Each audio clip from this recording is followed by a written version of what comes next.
Saudara-saudaraku yang terkasih, selamat berjumpa di Renungan Harian di channel Katolik kita.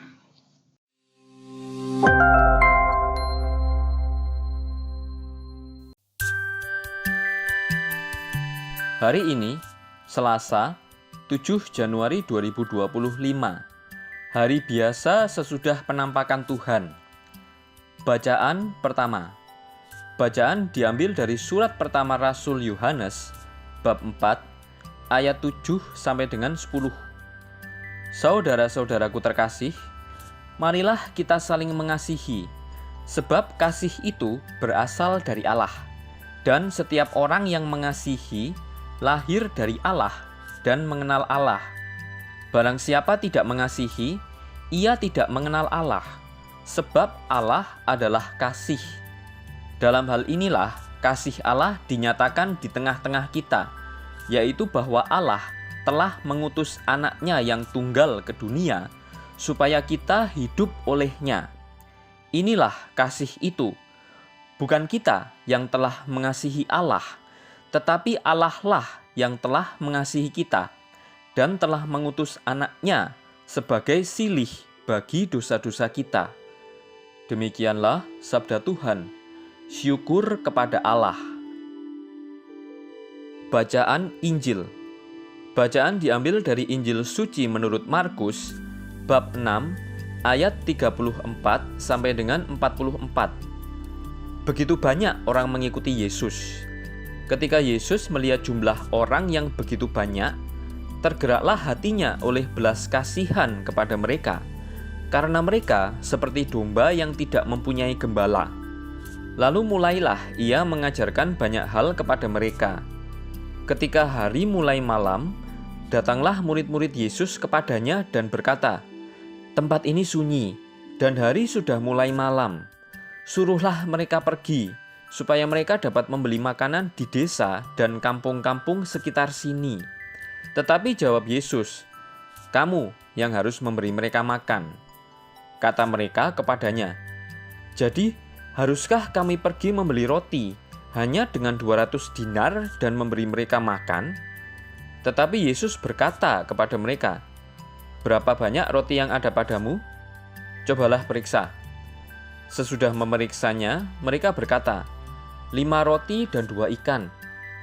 Lalu Yesus menyuruh orang-orang itu supaya semuanya duduk berkelompok-kelompok di atas rumput hijau. Maka duduklah mereka berkelompok-kelompok. Ada yang 100, ada yang 50 orang. Setelah mengambil 5 roti dan 2 ikan itu, Yesus menengadah ke langit dan mengucap berkat, lalu memecah-mecahkan roti itu dan memberikannya kepada para murid, supaya dibagi-bagikan kepada orang banyak itu. Begitu juga ikan itu dibagi-bagikannya kepada mereka semua, dan mereka semua makan sampai kenyang. Kemudian orang mengumpulkan potongan-potongan roti, 12 bakul penuh, belum termasuk sisa-sisa ikan. Yang ikut makan roti itu ada 5.000 orang laki-laki. Demikianlah sabda Tuhan. Terpujilah Kristus. Dalam bacaan pertama, kasih itu berasal dari Allah. Kasih Allah dinyatakan dengan mengutus anaknya untuk menebus dosa-dosa kita. Maka, hendaklah kita saling mengasihi. Dalam bacaan Injil, penggandaan roti dan ikan adalah bukti kebaikan Tuhan. Tidak seorang pun akan dibiarkannya kekurangan. Hal ini tampak jelas dalam Ekaristi. Tuhan mengenyangkan setiap kelaparan rohani. Kamu harus memberi mereka makan. Haruskah kami pergi membeli roti untuk memberi makan orang sebanyak ini? Iman para murid mulai diuji, namun mereka tidak lulus, tetap ragu. Mana mungkin dengan 5 roti dan 2 ikan, mereka bisa memberi makan kepada ribuan orang lapar itu? Padahal bagi Yesus tak ada yang mustahil. Ternyata benar, setelah memecah-mecahkan roti itu, Yesus memberikan kepada para murid untuk dibagi. Semangat bela rasa ditanamkan agar tanggap terhadap kebutuhan orang lain. Bula Paus Fransiskus spes non confundit. Tanda-tanda harapan hendaknya juga diperlihatkan kepada orang sakit, di rumah atau di rumah sakit. Penderitaan mereka dapat diredakan melalui kedekatan dan kasih sayang orang-orang yang mengunjungi mereka. Karya belas kasihan juga merupakan karya pengharapan yang menimbulkan rasa syukur yang tak terhingga.